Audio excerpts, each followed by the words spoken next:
Okay, so to remove background from images, there is a quick hack.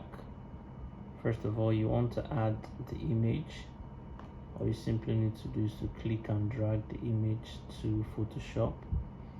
Of course, you can adjust the image, but when adjusting, ensure you hold shift. But what we need to do now, just click on enter. Now it's already on select, it's already on your select tool. The next thing, on your picture, your image is selected. Next thing you need to do is to go to select, click on select, you scroll down to subject, and what subject does is to select the image, the parts, all the parts without the background.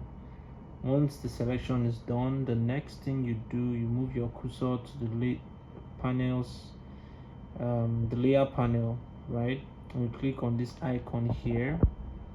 So you can see where the cursor is. You just double click